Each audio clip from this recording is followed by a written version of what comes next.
Bem-vindos, pessoal, a mais um sobre religiões aqui com Matheus Costa, cientista das religiões.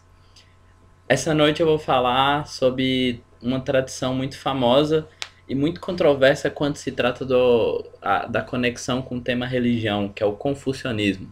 Vamos lá. Primeiramente, o confucionismo pode ser entendido como uma tradição chinesa sistematizada por Confúcio, que, pelo menos do meu ponto de vista, tem seu foco em questões políticas e sociais. O próprio nome confucionismo, ele deriva de uma tradução do nome de Confúcio, que em chinês é Confuzi, e foi latinizado como Confúcius e em português virou Confúcio, né? Mas o termo usado pelos próprios chineses para se referir a essa tradição é Rujia ou Rujia, dependendo do sotaque.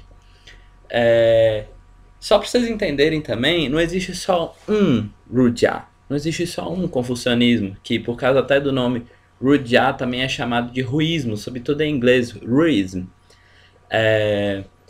Só para vocês terem uma ideia, a mais famosa escola confucionista mais recente, assim, da era imperial, muito às vezes chamada em português de neoconfucionismo, em chinês é chamado de Lixue, Lixue, que significa mais ou menos estudo do princípio ou escola do princípio, mais literalmente estudo do princípio.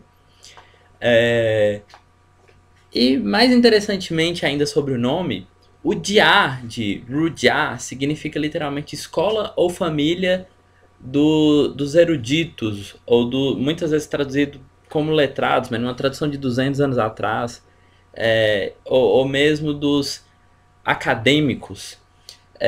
Mas existe também o Rujiao, isso que nos interessa aqui no nosso canal. O Jiao, como você já sabe lá no vídeo sobre Daoísmo que eu fiz, significa religião ou ensinamento, ou de qualquer forma tem esse aspecto mais prático do que exatamente um sistema teórico político.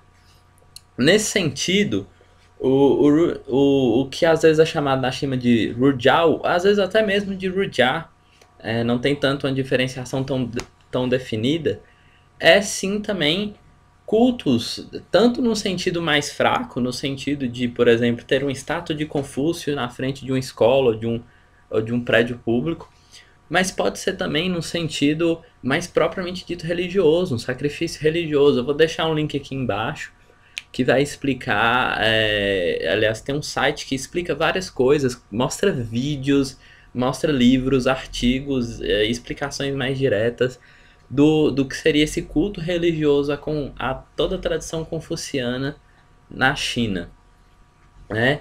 E vamos lá, em termos de conteúdo, os principais textos, onde você vai encontrar os conteúdos, pelo menos os primeiros conteúdos principais, porque a tradição se pensou por 2 milênios aproximadamente, na verdade 2 milênios e meio, mas o basicão você vai encontrar em cinco livros que os próprios chineses chamam de Jin, ou, como eu já expliquei no outro vídeo de Daoísmo, clássico ou escritura. Então esses 5 clássicos, ou 5 escrituras com E maiúsculo aqui, são clássico da mutação, clássico da poesia, clássico da história dos documentos, clássico dos ritos e anais de primavera e outono, ou até pode ser traduzido como um certo compêndio de primavera e outono, né? E aí, em cima disso tudo que eu falei, fica a pergunta polêmica que eu já disse que tem esse assunto lá no início do vídeo. Afinal de contas, confucionismo é religião? Bem, primeiro de tudo, depende do seu conceito de religião. E segundo, como eu já disse, o confucionismo, prioritariamente, o próprio Confúcio falava muito de que ele estava propondo um modelo de sociedade, um modelo político, um modelo de comportamento. Só que dentro desse modelo que é mais político, é mais filosófico, por que não? Ele tinha alguns elementos religiosos. Então, mais exatamente, o confucionismo não seria propriamente dito uma religião em todos os casos, a não ser naqueles cultos que eu disse, que contempla sacrifício, contempla leitura, um culto, um ritual religioso propriamente dito, né?